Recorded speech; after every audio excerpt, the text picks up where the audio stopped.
खुशामदीद मोहतरम नाजरीन, आप तमाम का HKA न्यूज़ में खैर मकदम है। आज बतारीख 16 मई 2025 को बसवा कल्याण तालुका में नियांधारे कैरियर एकेडमी की शुरुआत हो चुकी है। आज नियांधारे कैरियर एकेडमी के ज़िम्मेदारान ने मीडिया से प्रेस मीट करते हुए बताया कि 5 जून 2025 बैच शुरू किया जा रहा है। इस एकेडमी में KAS, PSI, PDO, FDA, SDA, VAO, TET plus CET, HSTR, police group, CRRB ये सभी कोर्सेज़ की कोचिंग दी जा रही है। पेश है हमारे रिपोर्टर शेख असलम की बसवा कल्याण से ये खुसूसी रिपोर्ट। चैनल को लाइक करें, शेयर करें और सब्सक्राइब ज़रूर कर लें। ತಮಗೆ ತಿಳಿದಿರತಕ್ಕಂಥ ವಿಷಯ ಏನಂದರೆ, ಇವತ್ತು ನಮ್ಮ ಹೈದರಾಬಾದ್ ಕರ್ನಾಟಕದ ಅಭ್ಯರ್ಥಿಗಳು ಏನು ಮಾಡ್ತಾರೆ ಅಂದರೆ, ಧಾರವಾಡ, ಹುಬ್ಬಳ್ಳಿ, ಬೆಂಗಳೂರು ಇಲ್ಲೆಲ್ಲ ಕೋಚಿಂಗ್ ಸೆಂಟ್ರಿಗೆ ಹೋಗ್ಬಿಟ್ಟು, ಅಕಾಡೆಮಿಗಳಿಗೆ ಹೋಗ್ಬಿಟ್ಟು ಅಲ್ಲೇನು ಮಾಡ್ತಾರೆ ಅಂದರೆ KAS, PSI, SDA, PDO, secretary ಇಂಥವೆಲ್ಲ ತರಬೇತಿಗಳನ್ನು ಪಡ್ಕೊಂಬಂದು ಇಲ್ಲಿ ಪರೀಕ್ಷೆಯನ್ನು ಬರೆದು ನೌಕರಿಗೆ ಹೋಗ್ತಾ ಇದ್ದಾರೆ. ಸೊ ಅಂಥ ಒಂದು ಕಾಲಘಟ್ಟ ಇತ್ತು ಅದು ಆವಾಗ. ಈಗ ನಾವೆಲ್ಲ ಯೋಚನೆ ಮಾಡಿ ನಮ್ಮ ಒಂದು ಸಹೋದರನಾಗಿರ್ತಕ್ಕಂಥ ಅನಿಲ್ ಕುಮಾರ್ ಕವಡೆ ಅವರು ಏನು ಮಾಡಿದ್ದಾರೆ ಅಂದರೆ, ಒಂದು ಒಳ್ಳೆ ವಿಷಯ ಇಟ್ಕೊಂಡು, ಅಂದರೆ ನಾವ್ಯಾಕೆ ಇಲ್ಲಿ ಮಾಡಬಾರ್ದು, ಬೇರೆ ಕಡೆ ಹೋಗ್ತಾ ಇದ್ದಾರೆ ಇಲ್ಲಿ ಇರ್ತಕ್ಕಂಥ ಅಭ್ಯರ್ಥಿಗಳು, ಅಲ್ಲಿ ಹೋಗಿ ಪರೀಕ್ಷೆ ಅಲ್ಲಿ ತರಬೇತಿ ಪಡ್ಕೊಂಬಂದು ಇಲ್ಲಿ ಹೋಗ್ಬೇಕಾದ್ರೆ ಪಾಪ ಬಡ ಮಕ್ಕಳು ಇರ್ತಾರೆ, ಅಂಥವ್ರಿಗೆ ಒಂದು ಒಳ್ಳೇದಾಗಲಿ ಅನ್ನೋ ಒಂದು ಆಶಾಭಾವನೆ ಇಟ್ಕೊಂಡ್ಬಿಟ್ಟು ಇವತ್ತು ಏನು ಮಾಡ್ತಾ ಇದ್ದಾರೆ ಅಂದರೆ, ಇಲ್ಲಿ ಬಸವ ಕಲ್ಯಾಣದಲ್ಲೇ ಒಂದು ಜ್ಞಾನಧಾರೆ ಅಕಾಡೆಮಿ ಅಂತ, ಕರಿಯರ್ ಅಕಾಡೆಮಿ ಅಂತ ಹೇಳಿ ಓಪನ್ ಮಾಡ್ತಾ ಇದ್ದಾರೆ. ಇಲ್ಲಿರ್ತಕ್ಕಂಥ ಮಕ್ಕಳಿಗೆ, ನಮ್ಮ ಭಾಗದ ಮಕ್ಕಳಿಗೆ, ನಮ್ಮ ಭಾಗದ ಒಂದು ನಿರುದ್ಯೋಗಿ ಅಭ್ಯರ್ಥಿಗಳಿಗೆ ಏನಾಗ್ತದೆ ಅಂತ ಕೇಳಿದ್ರೆ ಒಂದು ಸುಸಂಧಿ ಅಂತ ಹೇಳ್ಬೋದು ಇದಕ್ಕೆ ನಾವು. ಯಾಕಂತ ಕೇಳಿದ್ರೆ ಅವರಿಗೆ ಅಷ್ಟು ವೆಚ್ಚ ಆಗೋದಿಲ್ಲ. ಅಲ್ಲಿ ಧಾರವಾಡಕ್ಕೆ ಹೋಗ್ಬಿಟ್ಟು ಅಲ್ಲಿ ಕೋಚಿಂಗ್ ಫೀ ಕಟ್ಟಬೇಕು, ಇಲ್ಲಿಂದ ಅಲ್ಲಿಗೆ ಟ್ರಾವೆಲ್ ಮಾಡ್ಕೊಂಡು ಹೋಗಬೇಕು, ಅಲ್ಲಿ ಮತ್ತೆ PG ಒಳಗೆ ಉಳ್ಕೋಬೇಕು, ಇಂಥವೆಲ್ಲ ಸಮಸ್ಯೆಗಳಿದಾವೆ. ಅದರಲ್ಲಿ ವಿಶೇಷವಾಗಿ ಮಹಿಳೆಯರಿಗೆ ಮನೆಯಿಂದ ಕಳ್ಸೋದಲ್ಲ, ಹೆಣ್ಮಕ್ಳಿಗೆ ಯಾಕೆ ಕಳ್ಸೋದಿಲ್ಲ ಅಂದ್ರೆ ಮಕ್ಕಳು ಅಷ್ಟು ದೂರ ಇದ್ದಾರೆ, ಹೆಣ್ಮಗು ಇದೆ ಪಾಪ, ಇಲ್ಲಿ ಯಾಕೆ ಕಳಿಸ್ಬೇಕು ಅಂತಿದ್ದಾರೆ. ಅದಕ್ಕೆ ಅವ್ರು ಏನ್ ಮಾಡ್ತಾರಂದ್ರ, ಇವತ್ತ ನಮ್ಮ ಬಸವ ಕಲ್ಯಾಣ ಭಾಗದಲ್ಲಿ ನಮ್ಮ ಬೀದರ್ ಆಗಿರ್ಬೋದು, ಗುಲ್ಬರ್ಗ ಆಗಿರ್ಬೋದು, ಯಾದಗಿರಿ ಆಗಿರ್ಬೋದು, ಇಲ್ಲಿರ್ತಕ್ಕಂಥ ಎಲ್ಲ ಒಂದು ಅಭ್ಯರ್ಥಿಗಳು ಹೆಣ್ಮಕ್ಳು ಕೂಡ ಇದರ ಒಂದು ಸದುಪಯೋಗ ಪಡ್ಕೋಬೇಕು. ಈಗ ಏನ್ ಮಾಡ್ತಾ ಇದೀವಿ ಅಂದ್ರ, ಜೂನ್ 1 ಮತ್ತು 2ನೇ ತಾರೀಕಿಗೆ ಇಲ್ಲಿ ಕಾರ್ಯಾಗಾರವನ್ನು ಇಟ್ಕೊಂಡಿದ್ದಾರೆ. ರಿಸೋರ್ಸ್ ಪರ್ಸನ್ಗಳು ಬರ್ತಾ ಇದ್ದಾರೆ, ಅಂದ್ರೆ ಸಂಪನ್ಮೂಲ ವ್ಯಕ್ತಿಗಳು ಬರ್ತಾ ಇದ್ದಾರೆ ಇಲ್ಲಿಂದ ಕಲಿಸೋಗೋಸ್ಕರವಾಗಿ. ಅವರು ಧಾರವಾಡ, ಹುಬ್ಬಳ್ಳಿ ಮತ್ತು ಮಹಾರಾಷ್ಟ್ರದಿಂದನೂ ಕೂಡ ಬರ್ತಾ ಇದ್ದಾರೆ, ಬಿಜಾಪುರದಿಂದನೂ ಬರ್ತಾ ಇದ್ದಾರೆ. ಅಂತವ್ರು ಏನ್ ಮಾಡ್ತಾರೆ ಅಂದ್ರೆ, 2 ದಿನ ಉಚಿತ ಕಾರ್ಯಾಗಾರವನ್ನ ಏರ್ಪಡಿಸಿದೀವಿ ನಾವು. ಉಚಿತ ಕಾರ್ಯಾಗಾರ ಅಂದ್ರೆ ಅಲ್ಲಿ ಯಾರಾದ್ರೂ ಮಕ್ಕಳು ಭಾಗವಹಿಸಬಹುದು.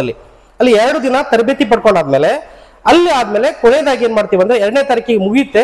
ಅಲ್ಲಿಂದ ಒಂದು ಮಕ್ಕಳ ವಿದ್ಯಾರ್ಥಿಗಳು ಅಥವಾ ಅಭ್ಯರ್ಥಿಗಳ ಜೊತೆಗೆ ಒಂದು ಗುಂಪು ರಸಪ್ರಶ್ನೆ ಕಾರ್ಯಕ್ರಮ, ಇನ್ನಿತರ ಕಾರ್ಯಕ್ರಮಗಳನ್ನು ಆಯೋಜನೆ ಮಾಡ್ತೀವಿ.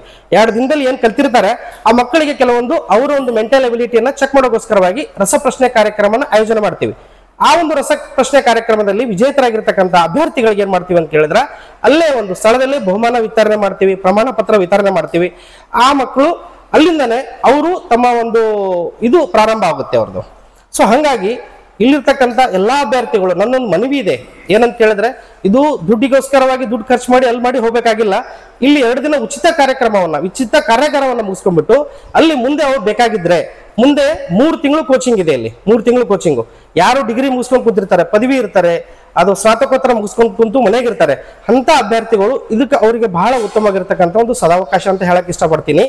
ಆಮೇಲೆ PUC ಮುಗಿಸ್ಕೊಂಡ್ಬಿಟ್ಟು ಎಷ್ಟೋ ಜನ ಮಕ್ಕಳು ಅಲ್ಲಿ ಡ್ರಾಪ್ ಮಾಡಿರ್ತಾರೆ, ಅಲ್ಲಿ ಯಾವುದೇ ರೀತಿ ಗ್ರಾಜುಯೇಷನ್ ಇರೋದಿಲ್ಲ, ಮುಂದೆ ಪದವಿ ಹೋಗಿರೋದಿಲ್ಲ. ಅಂತ ಮಕ್ಕಳು ಕೂಡ SDA ಎಕ್ಸಾಮ್ ಅನ್ನ, SDA ಪರೀಕ್ಷೆನ, ಇಂತಹ ಸ್ಪರ್ಧಾತ್ಮಕ ಪರೀಕ್ಷೆಗಳಿಗೆ ನೇರ ನೇಮಕಾತಿ ಯಾವುದೂ ಇಲ್ಲ. ಈಗ ಮಾಡ್ಕೋಬೇಕಾದ್ರೆ ಮೊದಲ ಅಂಕಗಳ ಆಧಾರದ ಮೇಲೆ ನೇಮಕಾತಿ ಆಗ್ತಿತ್ತು, ಹಾಗಿಲ್ಲ.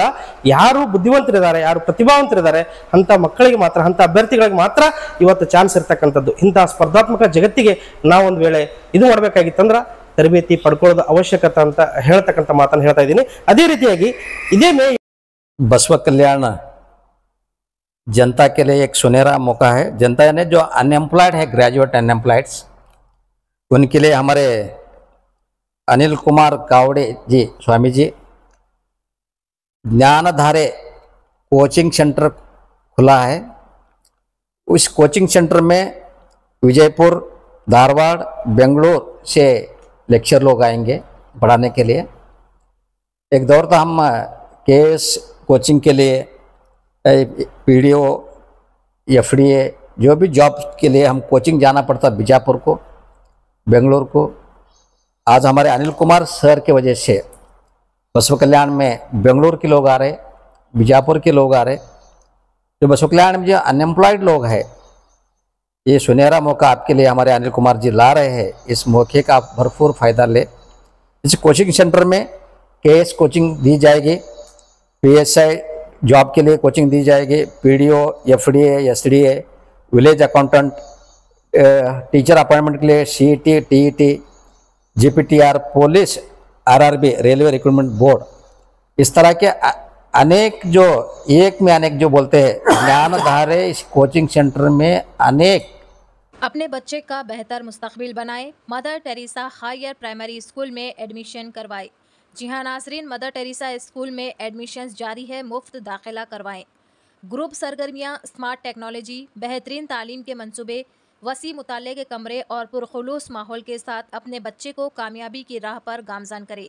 Mother Teresa school eight rural police station road, गली नंबर 7, लाल तालाब, बसवा कल्याण, डिस्ट्रिक्ट बिदर।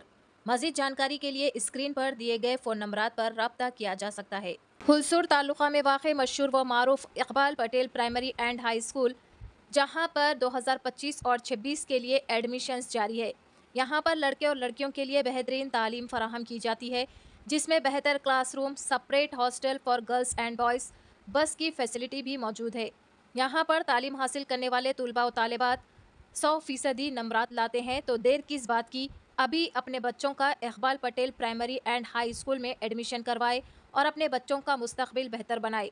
वह मुकाम कोंगली रोड, हुलसूर तालुका, डिस्ट्रिक्ट बिदर।